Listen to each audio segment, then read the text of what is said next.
What up, world? We are back at it again. You already know who we got on the show, man. It's your boy Pat the Designer back at it again, joined every week, as always, by the Fantasy Whispers. This week, only one half of the show, but we got Johnny Game Time Hicks in the building. What's going on with you, my boy?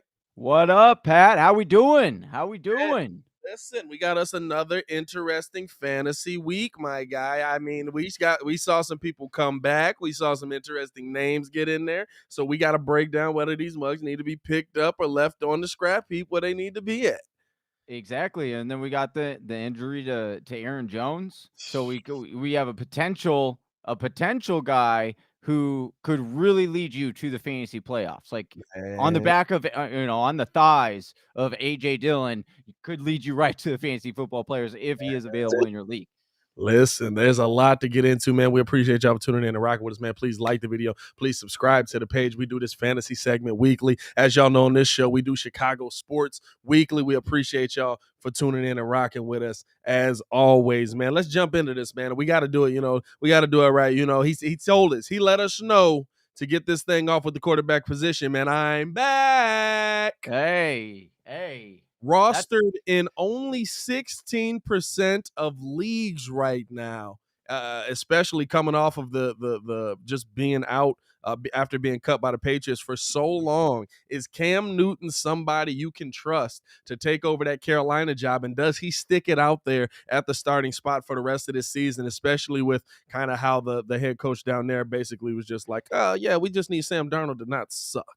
Right, exactly. I do think with that being said, I think that Cam has taken over this position, or he will continue to get more and more snap share until he learns that full playbook. And then I do think that that's who they'll roll with the rest of the season. It'll be interesting to see if they, try to get reacclimated and go into that Deshaun Watson kind of trade this offseason. But yeah, man, not looking good for Sam Darnold. They're still on the hook for that mega contract next year as well. But yeah, you're looking at Cam Newton.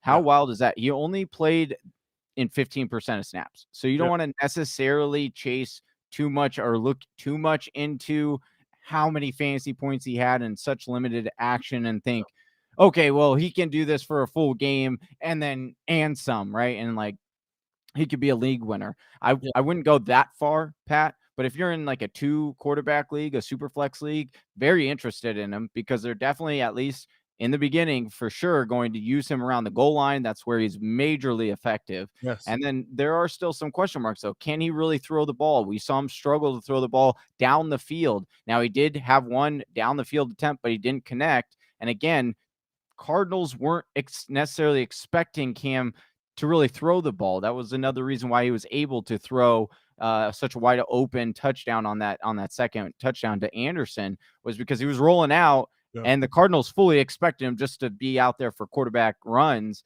And then they actually had drawn up a little play. So again, I do think he's worth a pickup if you're in a super flex or if you're in like a position where you need a quarterback. He definitely has upside, right? But to say, is he, to quote him, is he fully back? I think he's fully back in the Carolina uniform, but I don't not necessarily say he's fully back into that, top 5 quarterback option like we had him a couple of years ago. The NFL is such a weird place too. I mean, we're week 11. I'm gonna be honest with you. Do we know who any of these teams are right now? I mean, right now, I look at my Bears and I thought I knew who they were 110%. I thought I was just like, yeah, these guys don't have the talent for it. Then I saw them put up 27 points, but also got 2 touchdowns taken away offensively, and I'm like, who the heck are these guys?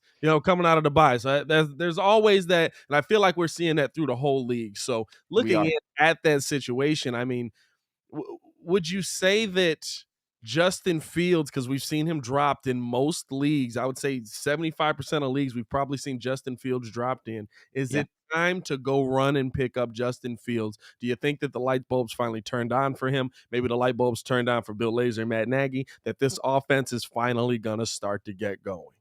You always like when, Bill Lazor is the one calling the plays, and that should continue because he's actually giving Justin Fields an opportunity to really try to flourish, right? I would like to see him try to use him out of the pocket a little bit more. Hopefully they worked on that in the bye week. You do like the fact that they had this bye week. He had some playing time beforehand. So you get the good and the bad. You can kind of coach him up. You can improve what your own scheme is really, and kind of tailor it a little bit. Because we have to also remember, coming into this, like, you couldn't get two more different quarterbacks, I feel, than Andy Dalton and Justin Fields. And so you have to remember the playbook that was first designed, because Matt Nagy refused to, start Fields from the beginning.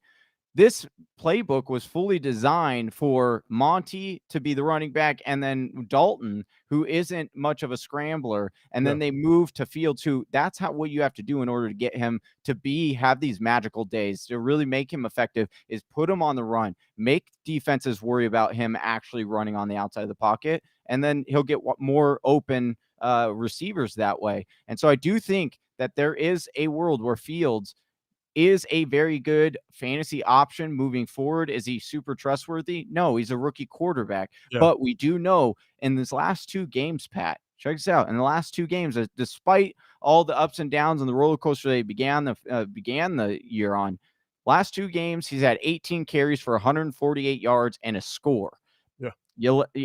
Rushing yards are a cheat code for quarterbacks in fantasy football. So if you're getting kind of numbers like that, and you're getting your, a top 10 running back, Herbert did a great job, but he's no Monty. That could bode very well for Fields. So I am more intrigued in Fields than I am in Cam Newton, to be honest with you. Is there anybody on this Bears offense? I mean, we saw the Bears on the bye week last week, like we said last week. Not if you're struggling this week because a lot of your players are on bye, you're probably not winning your fantasy division this week anyway. But we're coming back off of that. Did that Steelers game show you, versus the Bears 2 weeks ago, show you anything that, okay, I want to go get this guy? Is it time to go get a Darnell Mooney if he's available? Is it time to go get a Jimmy Graham if he's available? Maybe even a Jesse James. Is Jesse James healthy? Jesse James might still be hurt. He's still hurt. One of those Cole Clement. Yeah, he's the one. He's the one that you want as far as the tight ends. And you also talk about rookies. Who do they generally have a good connection with, or a good kind of check down safety blanket, because they're so big and have a really good mismatch usually, and that is tight end. And you saw that connection starting to come a viable one last game before their bye against the Pittsburgh Steelers. Now that's the matchup that I'm watching, to be honest with you, Pat. Am I throwing Cole Kmet in my lineup as of right now? Not unless I'm in a deeper league, but I am watching that. But the other wide receiver that I would talk about is Mooney, because Mooney and Fields have a connection. They have a chemistry. They're like best friends. I'm pretty sure they have lockers right next to each other. Don't quote me on that, but I'm fairly certain that's how it is. It's that kind of relationship. So, and we see that connection happening. It's just not happening with Allen Robinson. Unfortunately, Allen Robinson is an awesome wide receiver. It's just with this Bears offense, what they're going to have to do in order to be efficient, be effective, is run the ball and then take your deep shots. They'll have, Allen Robinson, he'll have some catches, but I really don't know if he has much upside. So if I'm going with an upside player here, it's going to be Mooney, just because that connection seems to be there and he's getting the deeper targets for me. Man, and it's so interesting to see, because even with A-Rob kind of getting more targets thrown his way, still only 6 targets. To me, I look at that as you're playing a gamble. You know what I'm saying? You're playing the gamble game. Like 6 probably is going to be the max you're going to see him get, because I do think that he's really just built that relationship up. And the depth of target is not there either, Pat. So that's the other thing that's concerning. At least Mooney has like a deeper target, right? He has the home run hit, where like you said, it just seems to be kind of 6 receptions that are like 10 yards or less. That doesn't really help you. Yeah. When we're looking at the running back position coming into this week, man, a couple running backs that showed out, that are still available in a good chunk of leagues out here. What do you think about a Romandre Stevenson? Where, listen, the scariest part about any running back on the Patriots is, how long is Bill Belichick gonna like this guy? Exactly. Is he gonna be with some chick at the hotel? Is there gonna be a time where he shows up late? Like, what's gonna happen that Bill's gonna all of a sudden hate this guy? But are you rolling with a Romandre Stevenson going into this week?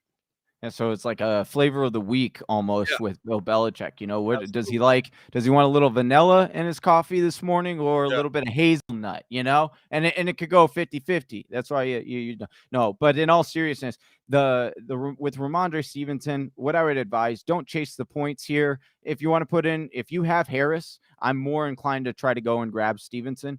But I'm also not willing to use a number one waiver wire priority on a guy like Stevenson based on what we know as of right now, right?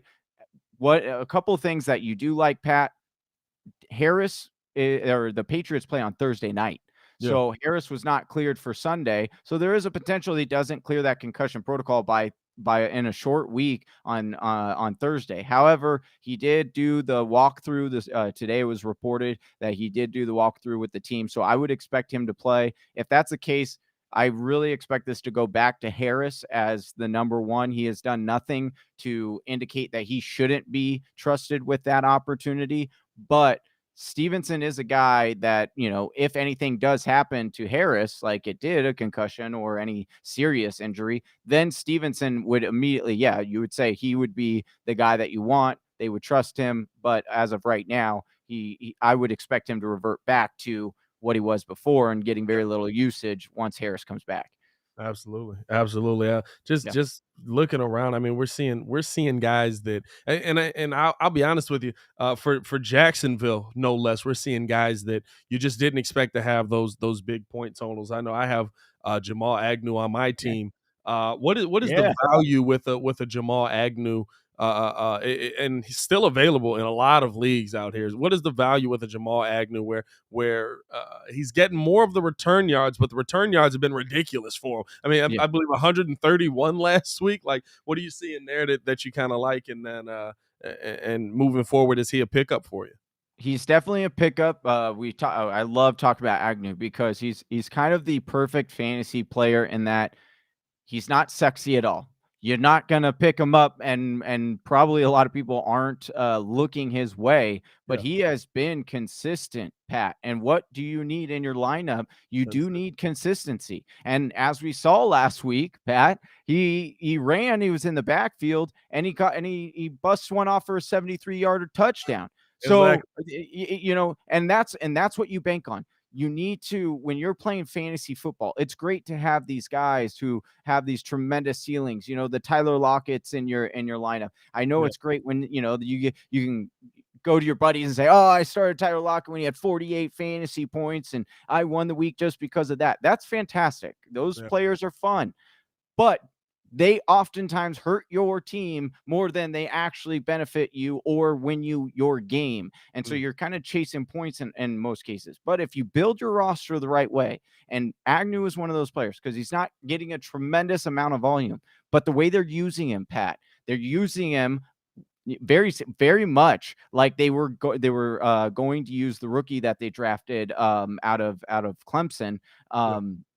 Now I'm forgetting excuse me, it's escaped me now, but the rookie that went down, they were talking about they were wanting to use him all over the field, line him up as a wide receiver. That's how they're using Agnew. And when you're getting a player that's getting touches like that, that is very good after the catch, that's very good in space.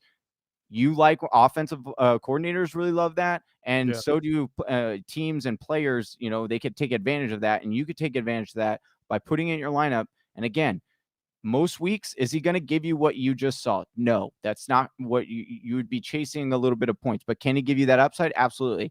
But is his floor safe and higher than most people? Yes. His floor is safer than a guy like Tyler Lockett.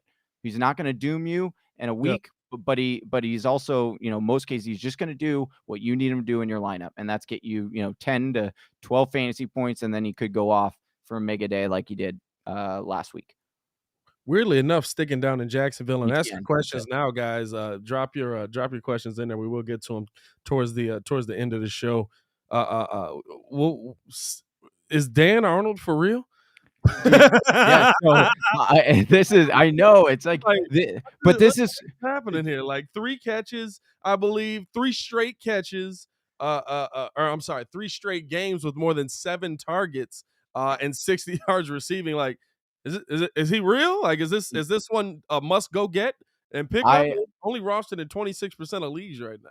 I absolutely you talk about Jamal Agnew is also on the Jaguars. If there's and you know my love, Pat, for Jamal Yeah, Agnew, but yeah. if there is someone I definitely do want as far as the receiving core, receiving weapons go for the Jaguars, it is actually Dan Arnold. Hey, Dan Arnold, that's what we like to say on our show. Because he It's a is good 90s consistently reference for all you kids out I know, right? Probably there. shout a little bit my age there, but a great cartoon if you haven't checked it out. What I want to say is that when you look at what Darnold is a very good tight end. Like he's very skilled Yeah, and he's an athlete, right? He's bounced around to some teams and stuff like that. But when he's been used, Cardinals used him and he was very effective and very efficient.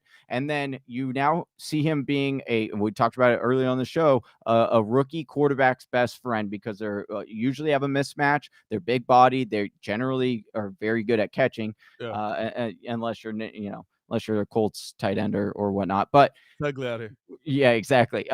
But Or you Rams. Or Rams. or Rams, yeah. Oh, man, Higbee, man, that was horrible. But when you're looking at a Darrell Bevell offense, and that's the offensive coordinator for the Jaguars, here's what I love. You look at what his tendencies are as a coach. We got to remember he came from Hawkinson and the Detroit Lions, and then before that was Seattle, and they use the tight end. They use the tight end in his offense. They generally see about 16 to 18% and could see all the way up to 21% of Yeah. that team's receiving share. And so, yes, sign me up. There is all indications that this is not a fluke. They like to use him, and he continues to be a safety blanket. So if you need a tight end, I love going out and grabbing Dan Arnold. I almost said it again. Hey, Arnold. Hey, Arnold. Hey, No, Arnold. it's like you said, especially with Trevor. I think people thought Trevor was going to come in and he was going to turn Jacksonville around in a season. But you see he's Doesn't happen. finding his guys that are his safety blanket, like you Mhm. said, those guys that he can consistently go to when he needs to. And Dan Arnold, it was weird. It's weird to see Jacksonville's offense moving kind of also, Right. like still Yeah. really getting into the end zone a ton, but it's just like, what are they really, really seeing them get a lot of usage there. Yeah. As far as defenses go, man, I mean, what is San Francisco's defense at this point? Like, beginning of the year, they were good, then they went down, and now they're back, and now they're like, what are we seeing? Is San Francisco a defense that still, I mean, I've seen them on the waiver wires in a couple of leagues, and it's mostly just because people are kind of trying to like, what are you? Maybe I should pick you up, maybe Right. leave them. What are you thinking on San Francisco's defense coming into this year? Coming into the year, I was Or high on them. coming into this week, I should say. My So bad. yeah. So this week they're one of these teams. We have to always also realize like NFL teams do a lot of their own research and whatnot too. They also see the stuff that we're looking at, and then they try to get better at it, right? So like analytics point out stuff, and then it's not like they're going to stay that way unless you're the New York Jets and that you just give up points no matter what. But in most cases, teams will look at, okay, this is where we've been lacking. How can we coach up these players and it could also be matchups and things like that. So you like to look at the most recent stuff. And most recently, they have been on the uptick, very similar to Tennessee. We talked about Tennessee last week. All of a sudden, they were correcting things, and actually, are they a viable defense? And yeah, they are.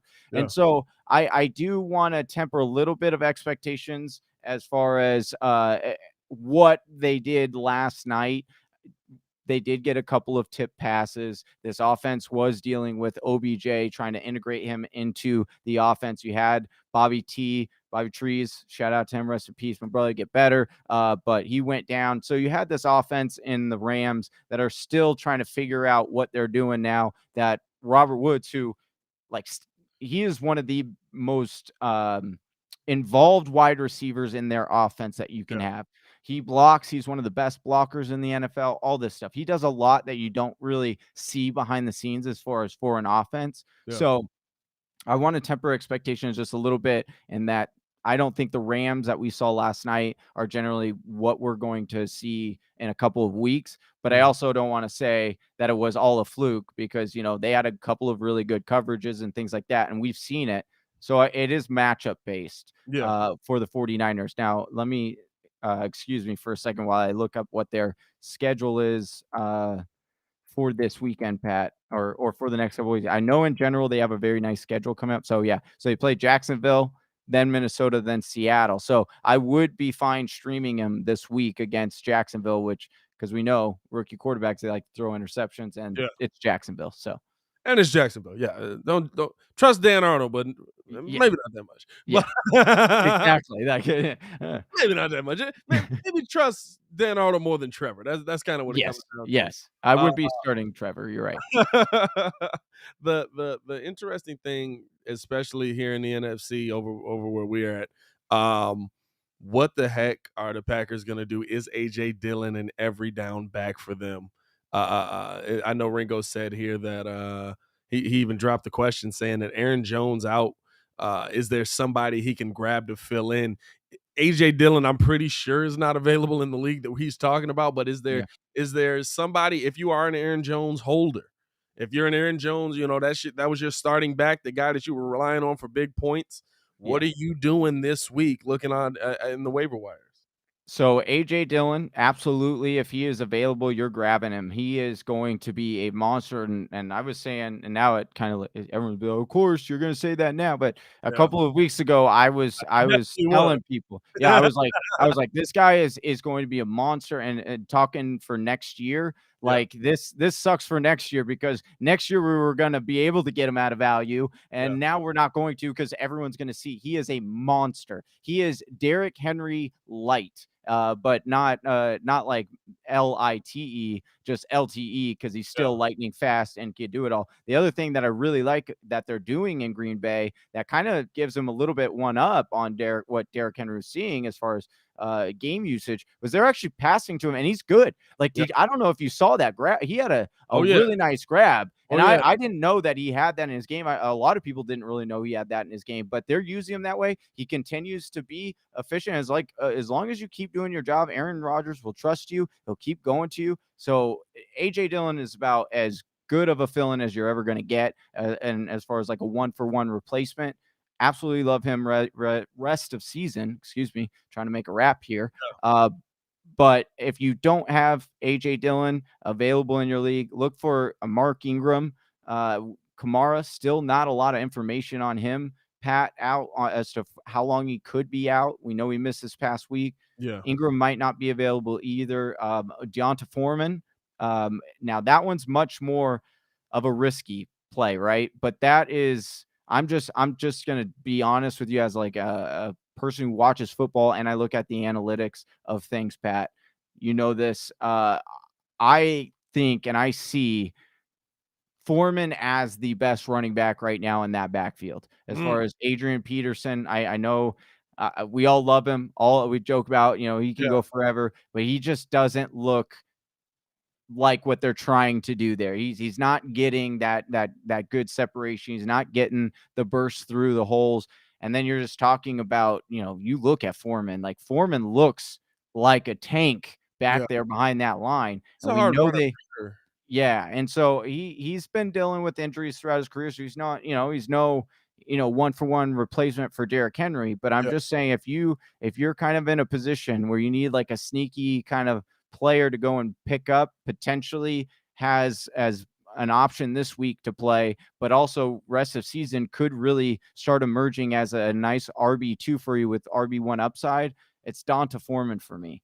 Is it scary with him though, because we saw Adrian Peterson kind of getting more of the goal line looks than And Dante Foreman? Is it that to me that like I always went like y'all know who I end up picking up James Conner. I've talked about it on the show, but I would rather have James Conner because I know around the end zone James Conner is going to get the football. right. And Chase Edmonds isn't. Like Chase Edmonds might be the guy in the middle, but more times than not, James Conner's going to get the football in the end zone. Do you look at it that way? Is it kind of like I'd rather have the guy that's going to be going for touchdowns, or I'd rather have the guy who, yeah, they might not be scoring that many touchdowns, give me the yards in the middle of the field. I am generally with it depends on what format I'm with. Like with the Chase Edmonds kind of example, I was okay with Chase Edmonds, and I like Chase Edmonds a lot for Yeah. the fact that he did get a lot of usage Oh yeah. between the 20s, and so it kind of balanced out for not having the touchdown upside. But as far as when you talk about AP, the reason I think Foreman is still an option in that case is because, yeah, right now AP is getting that goal line work, but it seems to be more of a respect thing. Not that he's actually better at the goal line as of right now, because he's like barely averaging 2.2 yards per carry. So I think if you're asking me, can Foreman take over that goal line job? Yeah, he's built like a tank. So you would think that, yeah, it would. Like, it's even funny when you watch, like, I never thought Adrian Peterson really looked like a small dude until I watched, AP in this backfield and then Foreman. And I was like, oh my goodness, like Foreman trumps Adrian Peterson, and you know how we like size around that goal line. So I wouldn't be surprised if we started, in the next couple of weeks, you started to see AP kind of phased out a little bit again, because he's not as effective, and Foreman can catch out of the backfield as well. So it makes him a dual threat out of the backfield as opposed to one-dimensional. Here's a question coming in from Shia. Says, should I trade Godwin and Stevenson for AJ Brown? I would do this deal. Yes. I would do this deal. AJ Brown, I know he had a bad game. He's been bracketed. They've been bracketing him over the last couple of weeks, which has had his yardage down, but he has a very nice schedule coming up. I do believe he is a top 5 wide receiver down the stretch here. Godwin has some things working against him. He's already not been very terrific for where you drafted him as far as returning on that. But you've also got Gronk coming back in the next couple of weeks. You've got AP possibly coming back, or he's supposed to be back maybe this week. But I would expect him at least maybe next week for AB. So he's going to be getting more options back for that offense. And what did we see when AB was there and when Gronk? Well, Godwin took the back seat. So I would try to trade high with Stevenson as well. And I really like this deal for you. You probably even get a little bit more, honestly, just because I'd see if they could sweeten that deal a little bit. I'm always skeptical when I'm sending 2 for 1 unless it's a superstar for me. I'm just like, hey, you gotta send me somebody. Send me the 8-point guy or something, I will say, Pat, never underestimate the power of getting that extra free bench spot where you can get the extra flyer, because most people don't think about that in a trade, but you should, and it's very, very valuable because that potentially gives you another heads up on going out and getting an AJ Dillon right now. Like, let's say you made that trade, AJ Dillon's available on your draft. Now all of a sudden you look at that trade, Pat, and it's AJ Brown and AJ Dillon for Godwin and Stevenson. And I'll tell you, I'd take the one on AJ Brown and Dillon side. So absolutely. Never underestimate that part. Here coming from Kyle Ellis, he says, drop Devontae Freeman to pick up Jeff Wilson, PPR. Do you think I should drop Emmanuel Sanders to get more and drop Van Jefferson to get Foreman as well? So he's trying to rebuild the whole team in one offseason, or one waiver wire week here. What are your thoughts on kind of these pickups here? So I do think better days are ahead for Van Jefferson. And you saw Le'Veon Bell got cut he got cut. So Freeman is there. I mean, we'll see if they bring back Murray. I don't mind cutting Freeman for Wilson, especially with the news with Mitchell. And he could potentially miss this week. And then I would expect Wilson to take over there.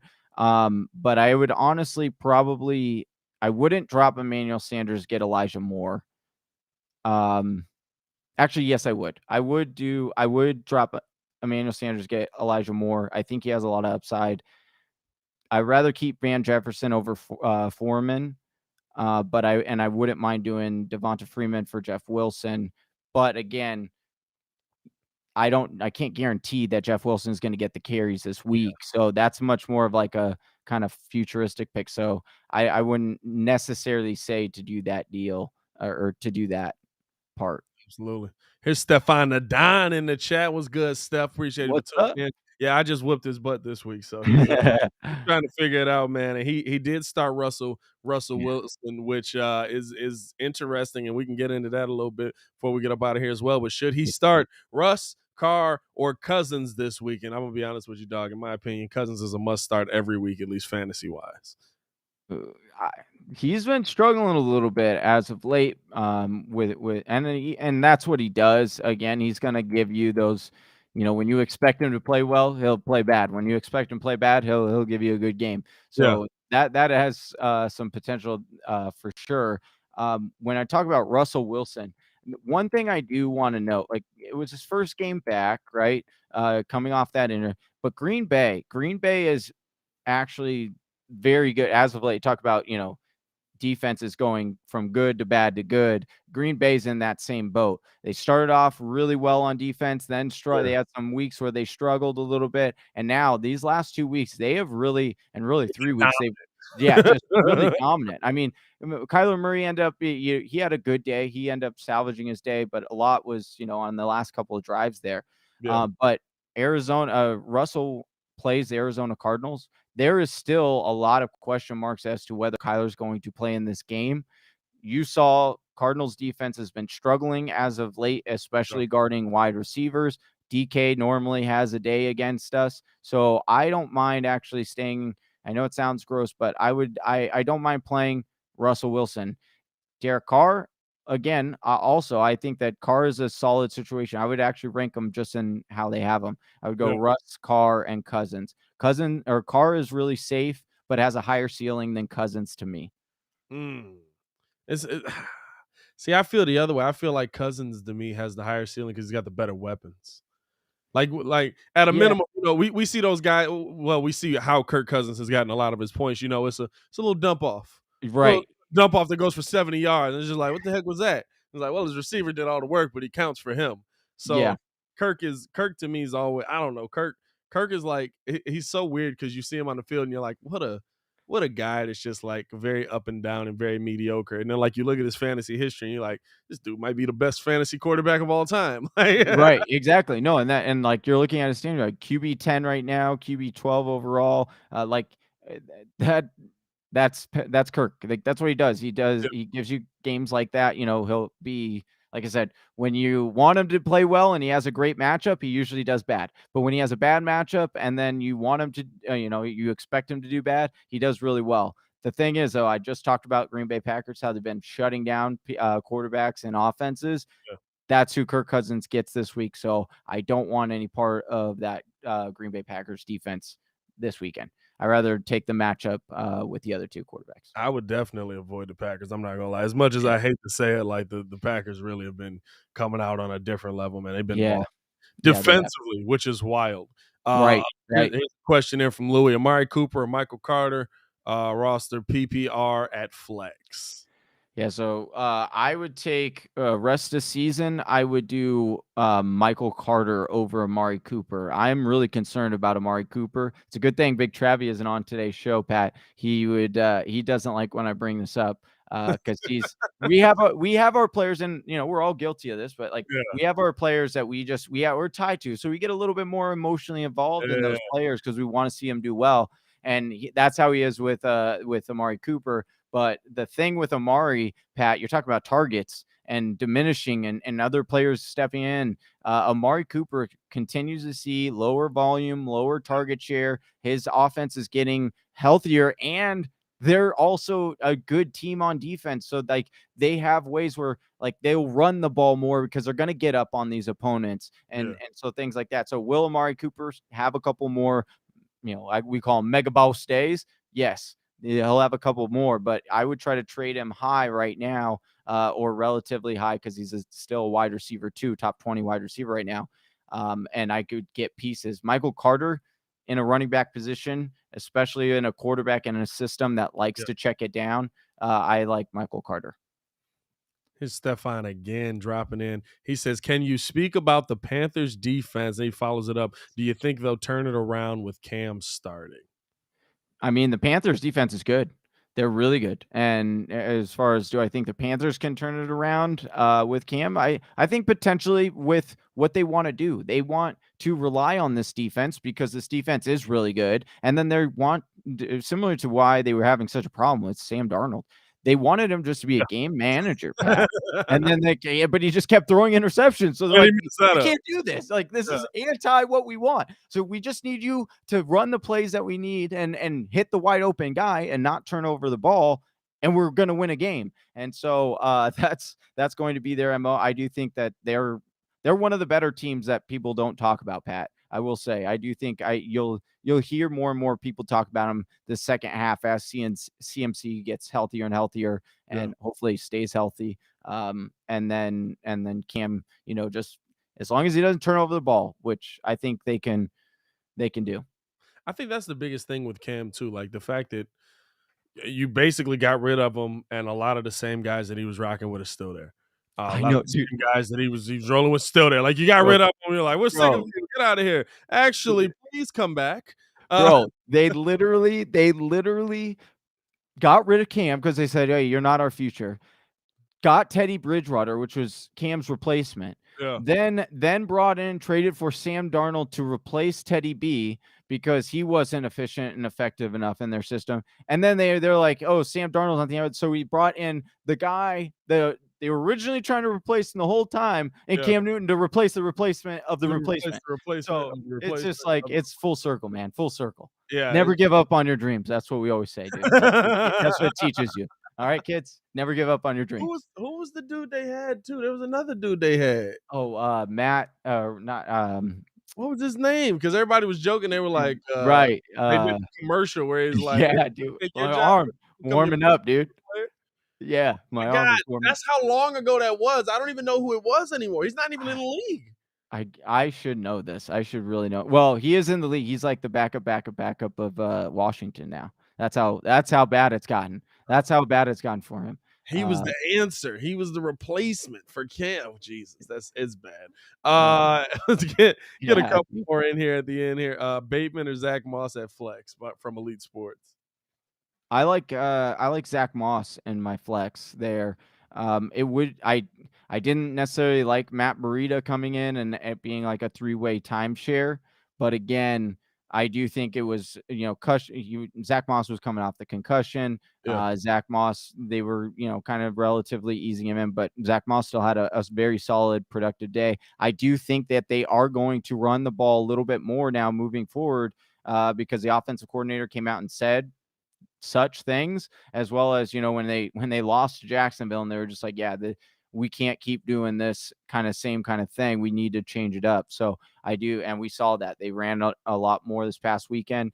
And I think Zach Moss has a good, and he's got the touchdown upside too. But I do think Bateman has a nice couple of weeks here. But again, he's not the primary wide receiver weapon right now that I would trust fully over Zach Moss. Kyle Allen. That's who it was. Kyle Allen. There we go, dude. Kyle, I knew it was like one of those, I was thinking Matt Moore too, but Matt Moore was Utah, wasn't he? Matt Moore was Arizona, wasn't he? He did a quick stint here, I think. He was with Kansas City. Matt Moore was. Yeah. But yeah, you're right, dude. Kyle Allen. That was it, dude. Kyle Allen was the replacement. Is Marcus Johnson from Tennessee's version of Jamal Agnew? I think would you pick him up? If you're in a deep league, then yeah. But again, it's just hard to peg down that number 2 wide receiver. I mean, this is the third kind of shuffle in that. I don't mind picking him up, seeing if there is an actual potential. Am I throwing in my lineup right away? No. Yeah. But again, is there some potential there? Sure. Because Julio Jones, who we were projecting have about, 16 to 18% of the target share there, that is now up for grabs. That was what he was running because Julio Jones is on IR. So there is some potential there, but am I risking it and throwing it in my lineup this week? No. Is Odell Beckham a trade high player at this point based on name alone, or is there value there with him in this LA offense? Like you said, I think LA is going to play a little bit better, but can he be the number 1 guy? And I know you got beef with Odell. We'll try to put that aside for a second. No. Can he be the number 1 receiver for this Rams team? He won't be the number 1. That's Cooper Kupp. Cooper Kupp has got that locked and loaded. That will continue to be the way. Will OBJ's value get better is more so kind of, I think, what we're asking.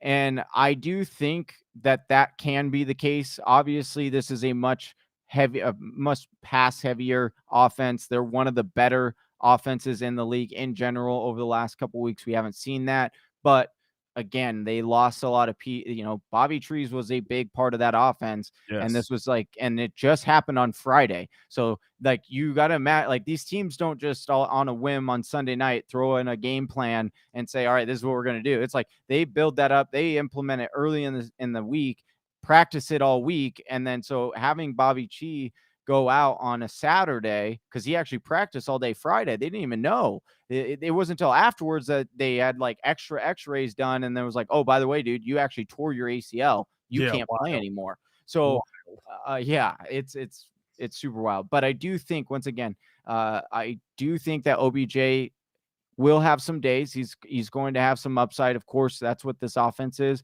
but it is going to take him a couple weeks to get there. So if you can trade him right now and get an actual piece that you can use today, you need to win the next couple of weeks. Like, you can't wait for him to develop in that offense.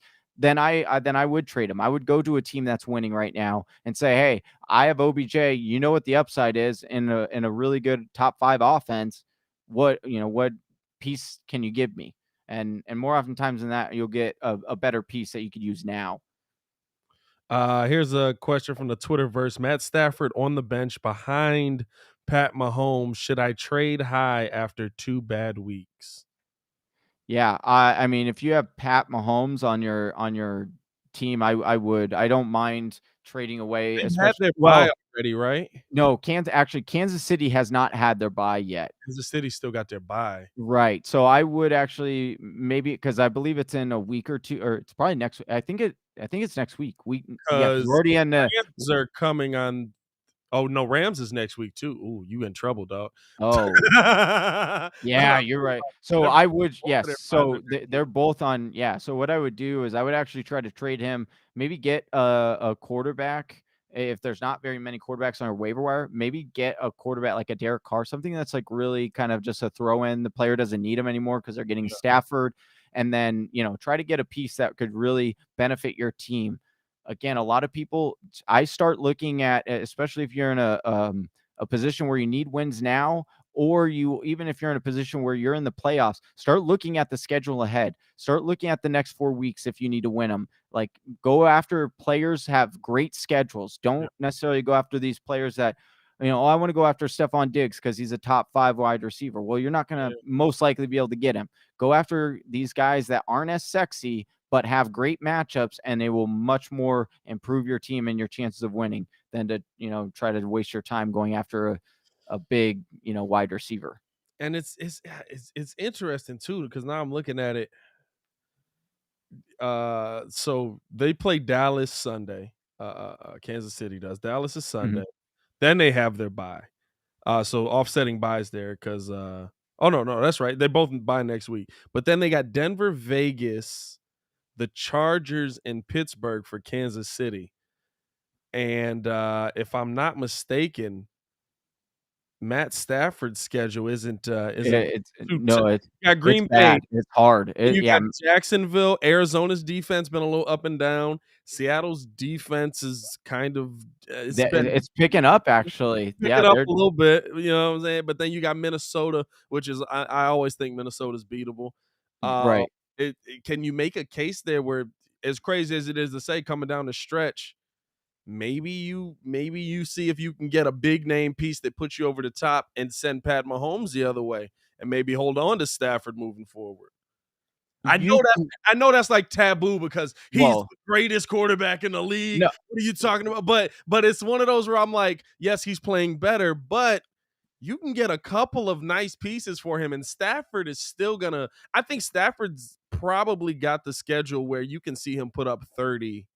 But Green Bay's tough. Yeah, Green Bay's tough. Maybe not. The Rams do have, I believe ESPN said the Rams have like the top, it's either top 5 or top 6 most difficult schedule moving forward. So they do have a very difficult schedule moving forward. Yeah. So I would prefer to trade Stafford over Pat Mahomes because you're also wanting to look at, one, I do think that they finally realized, and they've been kind of doing it a little bit in games, but this was the first game when they were like, did it all the way through and it really worked. So I do believe, the check down, and then take your shot over the top when you get that one-on-one, when you need it, that's when you do it. And I think if they continue to do that, and what have we seen? The reason why I have faith that that's what will happen with Pat Mahomes is because Andy Reid, you just look at his history as a coach in December.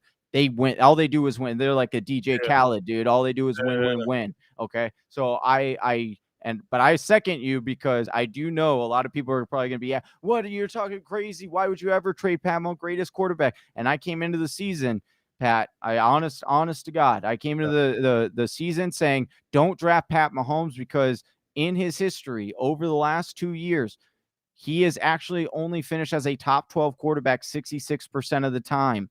And you were drafting him he was the number one quarterback off the board. So it just did not make sense. And this is lining up perfectly for what his history is as a quarterback. But again, I do think that better days are ahead. I think that they kind of figured out, hey, this is how we need to play. And it's good if you have Pat that he keeps checking down like this because it gives you a lot of fantasy points. Yeah, absolutely. It's so not weird. as exciting, but it still gives you a lot of fantasy points. It's so weird too, because you got Dallas, you got Denver. Denver's defense is, when you trade away Von Miller, you're kind of just like, we'll see. Yeah. Vegas is a cakewalk for them. The Chargers and then Pittsburgh Chargers have a good defense. Chargers is good. Pittsburgh is iffy though. Yeah. Well, but Pittsburgh with what we saw Sunday, dude, yeah, right, exactly. Well, worst that's the thing. game I've ever seen in my life. Actually, they give up quite a bit of yardage. They're more of like a bend but don't break kind of defense. Yeah. And so you're okay starting your quarterbacks there when you have an elite kind of talent. But again, to your other point, though, you hit it on the head, and this is such a smart game move that people don't talk about. If you can get more value, and these guys are, we just talked for 8 minutes on Pat Mahomes versus Stafford. If they are that close in value, you're in a good position, my guy. Right? You've got Pat Mahomes and Matt Stafford. Yeah, you're exactly. Right. But if they're that close, and you can get I'm able to get a top 10 running back for Pat Mahomes, but Stafford's only going to, return me an RB2, and I need a running back. Then, okay, I'll stick with Matthew Stafford as my quarterback and trade Pat Mahomes for an RB1 over, getting Pat Mahomes in an RB2. You know what I'm saying? And a lot of times people, this is the thing, like, y'all see who comes to the show, who's rocking with it. There's not a lot of people that are tuning in. They're going to see Pat Mahomes and they're going to be like, what would you like?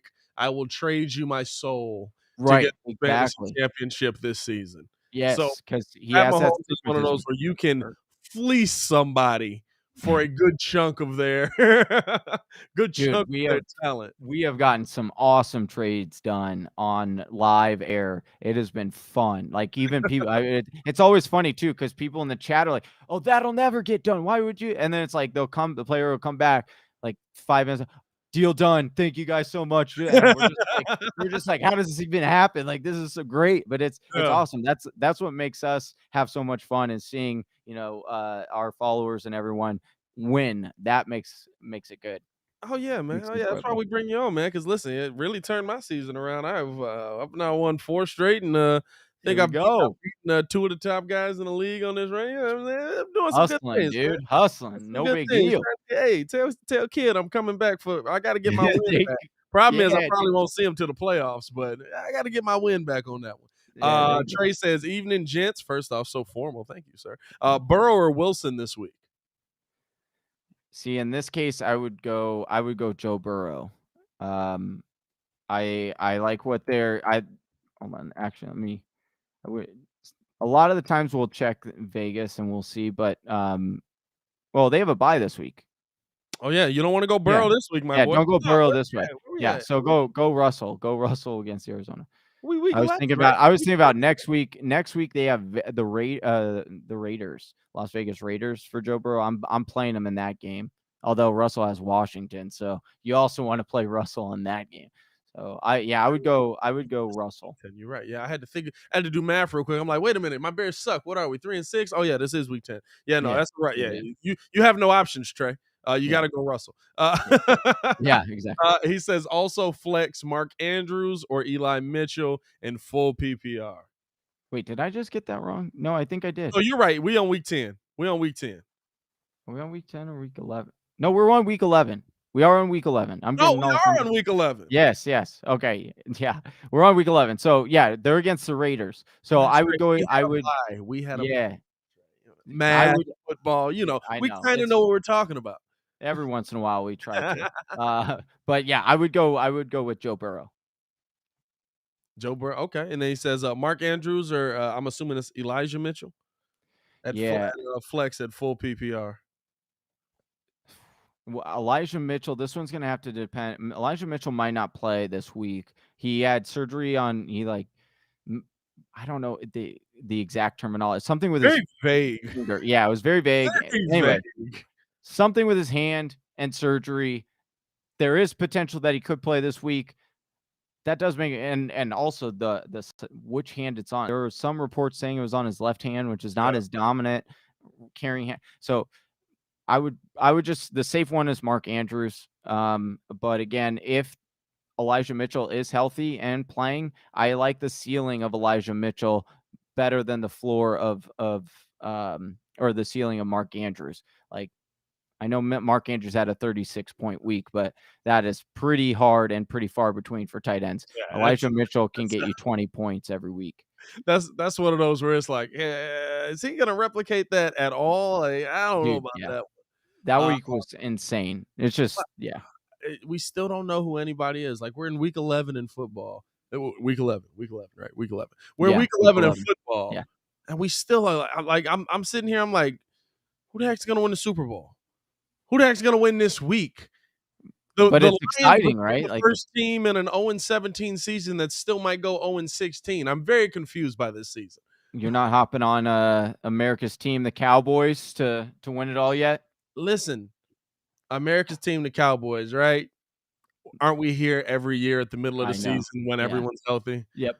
Every single season. It's like the Cowboys have the best shot at winning the Super Bowl. It's like they've had the best shot at winning the Super Bowl since 1998. They always find some way. They will find, I'm telling you right now, and watch out, dude, because it's funny. Watch out. The Eagles are pulling together some wins here. Like they're kind of figuring it out. Awful, yeah. Right. No, yeah.